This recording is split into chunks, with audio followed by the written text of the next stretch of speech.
I cannot believe I'm having to make a second video on this topic. Like, I'm legitimately really frustrated that I do. But the House and Senate is now trying to pass a federal age verification law that could make Linux illegal countrywide in the United States for the people watching outside of the US. So this is my second video on this topic, and my last video I covered how several states, including Utah, Louisiana, Texas, and New York, were all trying to pass age verification laws. And these laws require you to verify that you're 18 to make a user account with accurate verification, not just a checkbox saying that you're over 18. And there were other states doing just age attestation, like California, for example, but those states, all you have to do is check a box saying you're over 18. That's still bad because it can lead to these age verification laws later, but it's not as bad as straight up age verification where you actually have to prove that you're over 18. And so with these verification laws, this means that an OS needs a ID upload, a facial scan, or some sort of other third-party method to prove that you're over the age of 18. And some states required child-parent linking, where you have to have servers and a parent account that can link and manage a child account too. And for a Linux distribution, that's just not viable. And so these laws effectively make Linux illegal because Linux distributions are usually decentralized in how they do app distribution. And a lot of these state laws were targeting app stores, and Linux distros can't really implement that because software comes from various package managers, including Flatpak, Snap, AppImage, and Tarballs. And then additionally, most Linux distributions do not have the resources to deal with internet connected accounts for child-parent linking, or even just identity verification in general, because you usually have to have some sort of system that can check your ID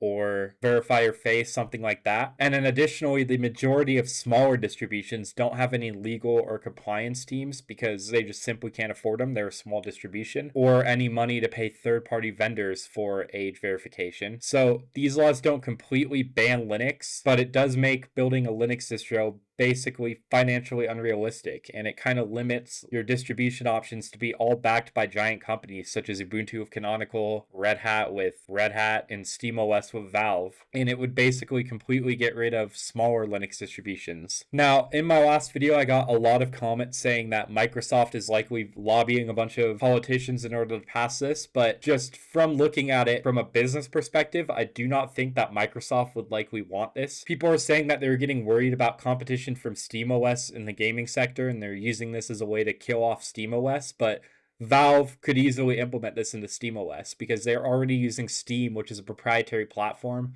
and you already have to sign in with a Steam account in order to even use SteamOS. So this is not something that would kill off competition from SteamOS. It does make it non-viable for open alternative operating systems, but at the same time, this applies to the majority of Linux systems, and Microsoft actually profits a lot off of Linux systems through Azure. And then additionally, this would cost Microsoft money through having to implement this in Windows, because it isn't going to be free for Microsoft either to add age verification. Now, that said, Microsoft did help merge the date field into systemd, which is one of the first real implementations of this age verification in a Linux distro, is the work that systemd is doing in order to add this. And Microsoft did help merge that in, but at the same time, they might be helping merge that in because now they're going to need to comply with this law. But in reality, the real company that was funding all of this was Meta, formerly known as Facebook. So Meta has been involved in multiple different lawsuits relating to child safety on their platforms. And so what adding age verification to the operating system does is it shifts all the age checks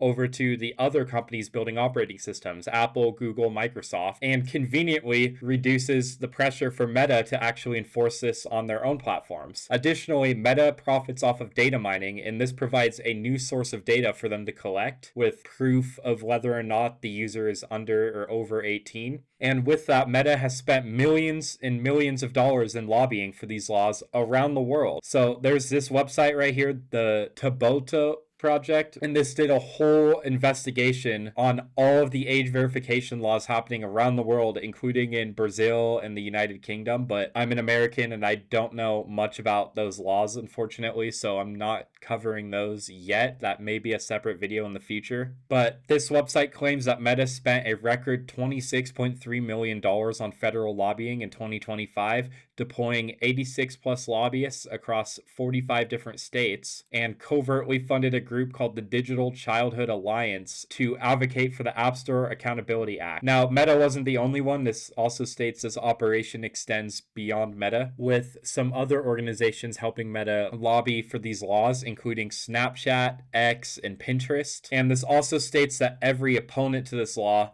operates an app store. That said, I do not support these laws, not even just for the potentially making Linux illegal thing, but for a variety of reasons. So I actually talked to one of my college friends yesterday about these laws who doesn't know anything about tech, and she supported these laws not knowing the actual implications of these laws. So I just wanted to clarify why these are so bad. So one, these laws are clearly designed to target lockdown platforms like iOS and Android. It doesn't seem like they take any consideration at all for desktop operating systems. And then another problem is all the OS providers are on their own to verify the age, and you don't know that they're doing it in a way that's actually private, even if the laws do require them to do it in some private way. You don't know if they're cutting corners or making some mistake or anything like that. There should be a government-ran way to verify your age, because the government already has data on all their citizens and everything, and it seems like the preferred method of these laws is to actually verify your government issued ID. So the government itself already has data on your ID. So maybe you could just put like your driver's license ID and it can verify that it's real, something like that. Not that I'm supporting these laws to begin with and that they should do that, but what I'm saying is this needs to be standardized, which it's not, even if it is being passed. Additionally, having an OS level API is a major privacy risk. This is just a new data point for websites to collect more data from you, especially your age, which to me is a very sensitive piece of data. So to me, grocery stores sell alcohol, but in order to purchase alcohol, you have to provide your ID. That makes sense. Alcohol is illegal if you're under 21, but you can still go into a grocery store and buy anything else that isn't alcohol. But what this law is like is instead of only providing your ID if you're buying alcohol, it's like requiring an ID to even enter a grocery store, because technically you can buy alcohol there. And then finally, parents should be the ones in control of what their kid does on the internet, and parental controls already exist, and parents can already turn those on or set that up for their kid. So all this does is actually force parental controls essentially onto every single kid. That said, unfortunately, this is going from a state level now to the federal level, as the US government right now has introduced this bill on a federal level. Now, luckily, this is just introduced. This hasn't passed the House or the Senate. This is a bipartisan thing. This is being introduced by New Jersey District 5 Representative Josh Gottheimer, who is a Democrat, as you can see here. But this is a bipartisan thing. If we look at the co-sponsor here, co-sponsor is a Republican representative, Elise M. Dyfidnik from District 21 of New York. And even if you aren't looking at the sponsors of these bills, there's been both red and blue states passing these laws. So this is something that is just bipartisan, unfortunately. Now, if we click right here, we can get a PDF, and let's just quickly read through this bill, because it is a pretty short bill. So this is called the Parents Decide Act. And per the requirements here, an operating system provider with respect to any operating system of such provider shall carry out the following. 1. Require any user of the operating system to provide the date of birth of the user in order to A. Set up an account on the operating system, and B. Use the operating system. 2. If the relevant user of the operating system is under 18 years of age, require a parent or guardian of the user to verify the date of birth of the user. Now, that doesn't make sense to me at all, because this looks like if you just say you're over 18, then you don't have to verify it. So why wouldn't you just lie about your age? And then if you do tell the truth, you're being punished by now having to have a parent sign off on your use of the computer. Anyways, 3. Develop a system to allow an app developer to access any information as is necessary collected by the operating system to carry out this section and any regulation promulgated under this section to verify the date of birth of a user of an app of the app developer. So this right here basically requires an API for apps to just be able to access a user's age. Now we have the safe harbor right here. An operating system provider may not be held liable for a violation of a provision of this act or regulation under this act if the provider follows the requirements described right here. Now this section right here basically makes this fall under the FTC. So the FTC is going to be the the part of the government that is actually enforcing this law. And then this section right here basically gives the government no more than 180 days to pretty much figure out how this law is going to be enforced, including how an operating system provider can verify the date of birth of a parent and carry out the requirements of this law. And they're also supposed to decide the data protection standards relating to how this law will be implemented by collecting it in a secure manner to maintain the privacy of the user, make sure it's not stolen in breach, and then make sure that the app developer can actually access this data, as well as to make sure that the parent is able to control what such user is allowed to access on a device. And then operating system providers have a year to implement this after it gets passed. Now, one thing that worries me is right here for the definition of app. The term app means a software application or electronic service that may be run or directed by a user on a computer, mobile device, or any other general purpose computing device. Now that concerns me because an electronic service right here seems to mean that this also applies to web apps and the web. And if that's the case, then every single website you're accessing will be able to access your age API and get your date of birth. And to advertisers like Meta, that seems like a gold mine. Now, that said, I could be wrong about if this actually applies to websites too, but just the phrasing electronic service really worries me. Now, I have a few questions about this law that I just don't understand. One, how do you enforce users? Is the user like a physical person using the computer, or does it mean like system level users? Because on a Linux system, there's some users that are used behind the scenes that like you wouldn't actually interact as. For example, root right here, that's the admin user essentially. And anytime you use sudo, it would actually be being ran as root, but you wouldn't. But there are some people who do this, but the typical Linux user isn't logging into their desktop environment as root and using their computer as root. And then like on my system, I have OpenVPN right here, DHCP-CD, which I think is something to do with something network related, and then QEMU, which is virtualization. So would it technically be illegal for any of these internal users to be running without verifying that they're over 18? On top of that, some operating systems like FreeDOS don't even have user accounts. So how do you enforce it on that? Another thing is, how does this apply to servers? So this law applies broadly to computers,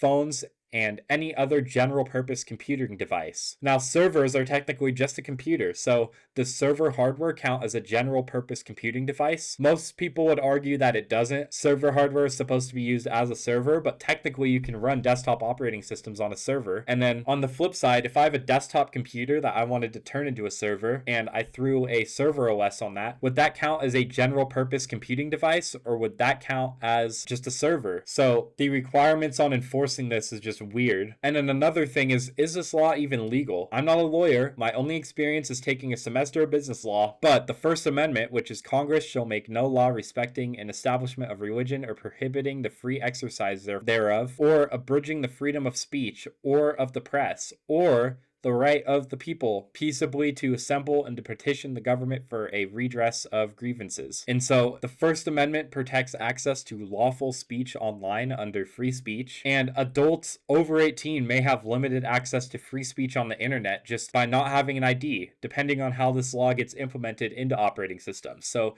maybe if you lose your ID for a little bit, you won't be able to set up a computer. Now, in the Texas App Store case, where Texas tried to pass a law like this, a federal court said the law likely violated the First Amendment, and they compared the law to forcing people to prove their age before entering a bookstore. Now, there's been some precedent set from Supreme Court cases. So Reno versus ACLU in 1997 did rule essentially that the internet has free speech protections. Ashcroft versus ACLU in 2004 ruled that the Child Online Protection Act's requirement to prevent children from accessing material that is harmful to minors is illegal due to the definition being too broad, because there's some things that pretty much everyone can agree is harmful to minors, such as pornography, but also you could argue that violent video games are harmful to minors. I don't believe that, but people can argue that, and so that does make the definition too broad here. And then Brown versus the Entertainment Merchants Association in 2011 struck down a California law to restrict the sale of violent video games to minors, saying that the government does not have a free pass to restrict minors' access to protected speech. And I think that Supreme Court ruling should apply to this law being passed right now. Because if the law burdens protective speech, the government usually has to show that it is narrowly tailored and uses the least restrictive means possible. And I do not think that system-wide OS verification is the least restrictive means possible. Because like I said earlier, you have to do it to every user on every general purpose device, with every app developer needing access to age data. Now that said, a lot of people are going after Linux developers for implementing these laws, but the thing is, I'm a distro maintainer, I build stillOS, but I'm also American, so if this law passes, I will be having to implement this law into stillOS in some form for every single American user. And if I don't, then I could risk my life being ruined by the government going after me for violating this law and giving me large fines that could ruin my life because I'm a solo developer. I don't have a legal team to defend me right now at the moment. So by going after all of these Linux developers, you're basically expecting them to put their ass on the line just to